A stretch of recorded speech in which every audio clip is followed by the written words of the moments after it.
ইন্নাল হামদুলিল্লাহ ওয়াসসালাতু ওয়াসসালামু আলা রাসূলিল্লাহ আম্মা বাদ। ওসমান হাদি কি শহীদি মর্যাদা পাবেন? শরীফ ওসমান বিন হাদি তিনি একজন বাংলাদেশী রাজনীতিবিদ, সাংস্কৃতিক কর্মী, লেখক ও শিক্ষক। তিনি জুলাই গণঅভ্যুত্থান পরবর্তী সময়ে সংগঠিত রাজনৈতিক সাংস্কৃতিক সংগঠন ইনকিলাব মঞ্চের মুখপাত্র ছিলেন।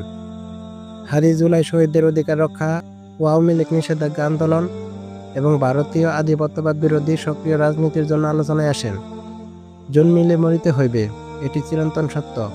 দুনিয়ার ক্ষণস্থায়ী সফর শেষে প্রত্যেককে মৃত্যুর স্বাদ গ্রহণ করিতে হইবে, অনন্তকালের পথে পাড়ি জমাতে হবে।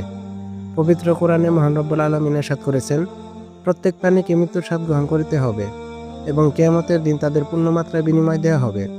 যে ব্যক্তিকে জাহান্নামের আগুন থেকে রক্ষা করা হলো এবং জান্নাতে প্রবেশ করানো হলো, অবশ্যই সে ব্যক্তি সফলকাম হলো, কেননা পার্থিব জীবন ছলনার বস্তু ছাড়া আর কিছুই নয়।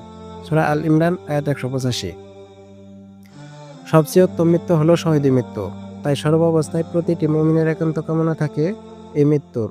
পবিত্র কোরআনে ইরশাদ হয়েছে, আর যারা আল্লাহর পথে জীবন দিয়েছে তাদের তুমি মৃত মনে করো না, বরং তারা তাদের রবের নিকট জীবিত, তাদের রিজিক দেওয়া হয়। সূরা আল ইমরান আয়াত 169। সন্ত্রাসী হামলায় গুলিবিদ্ধ হয়ে নিহত হয়েছেন ইনকিলাব মঞ্চের মুখপাত্র শরীফ ওসমান হাদি।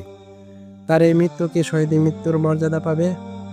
কোনো মানুষের মধ্যে যদি আল্লাহ সন্তুষ্টির আশায় মানব কল্যাণ সাধনা, ইনসাফ প্রতিষ্ঠা করা, মুসলিম মিল্লাতের চেতনা ধারণ করা, মানুষের অধিকার আদায় করার মানসিকতা থাকে এবং সেজন্য তিনি লড়ে যান, সংগ্রাম করে যান, এমত অবস্থায় যদি তিনি আক্রমণের শিকার হন এবং মারা যান, নিঃসন্দেহে তিনি শাহাদাতের মর্যাদা লাভ করবেন ইনশাআল্লাহ। ওসমান হাদি গণতন্ত্রের জন্য জীবন দেয়নি, তাকে জীবন দিতে হয়েছে ইনসাফ প্রতিষ্ঠার জন্য, ভারতীয় আধিপত্যবাদের বিরুদ্ধে কথা বলার জন্য, জুলুমের বিরুদ্ধে কথা বলার জন্য। তার যুক্তিতর্কে জ্ঞানে পরাস্ত হতো নাস্তিকরা, বামেরা। আমাদের মনে রাখতে হবে, কেউ গণতন্ত্রের নির্বাচনে অংশগ্রহণ করলেই কাবের হয়ে যায় না। দেখতে হবে সে গণতন্ত্রকে কোন দৃষ্টিতে দেখে, কোন আকীদায় বিশ্বাস করে।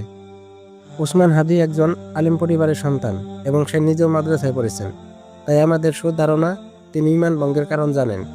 তার কথাবার্তায় ছিল আল্লাহর প্রতি সন্তুষ্টি এবং তিনি শহীদি মৃত্যুর কামনা করতেন সবসময়। সেই দিক থেকে আল্লাহ তাআলা ওসমান হাদিকে শহীদি মর্যাদা দান করুন, সেই দোয়াই করি। তাই তাওহীদবাদী ভাইদেরকে বলবো, তাকে গণতান্ত্রিক বলে অবজ্ঞা করবেন না।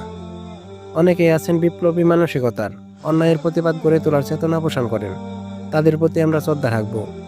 তবে যারা এই বিপ্লব আল্লাহ সন্তুষ্টির আশায় করে না থাকে, কেবল মানব কল্যাণ সাধনে করেন এবং মারা যান, তাহলে তার এই আত্মত্যাগ শাহাদত হিসেবে বিবেচিত হবে না।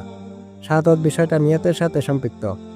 যে ব্যক্তি আল্লাহ সন্তুষ্টির আশায় জীবন বাজি রাখেন, তিনি শহীদি মর্যাদা লাভ করবেন ইনশাল্লাহ। তবে শুধুমাত্র আল্লাহ রাস্তায় নিহত হলেই নয়, আগুনে পুড়ে কিংবা ধ্বংসস্তূপের নিচে চাপা পড়ে মারা গেলেও আছে শহীদি মৃত্যুর মর্যাদা। আবু হুরায়রা রাদিয়াল্লাহু আনহু থেকে বর্ণিত একটি হাদিসে এসেছে, রাসূল সাল্লাল্লাহু আলাইহি ওয়াসাল্লাম বলেছেন, 5 প্রকার মৃত ব্যক্তি শহীদ: 1 মহামারীতে মৃত ব্যক্তি, 2 পেটের পীড়ায় মৃত ব্যক্তি, 3 পানিতে ডুবে মৃত ব্যক্তি, 4 ধ্বংসস্তূপে চাপা পড়ে মৃত ব্যক্তি, 5 এবং যে আল্লাহর পথে শহীদ হলো সেই ব্যক্তি। সহিহ বুখারী হাদিস 2633, 2634। এছাড়া আগুনে পুড়ে মারা যাওয়া ব্যক্তি ও গর্ভবতী নারীর মৃত্যুকে শহীদি মর্যাদা দেওয়া হয়েছে। সুনানে আবু দাউদ হাদিস 3111। অন্যদিকে আব্দুল্লাহ ইবনে আমর রাদিয়াল্লাহু আনহু থেকে বর্ণিত একটি হাদিসে এসেছে, আমি রাসূল সাল্লাল্লাহু আলাইহি সাল্লামকে বলতে শুনেছি, যে ব্যক্তি তার সম্পদ রক্ষা করতে গিয়ে নিহত হয় সে ব্যক্তি শহীদ। সহিহ বুখারী হাদিস 2318।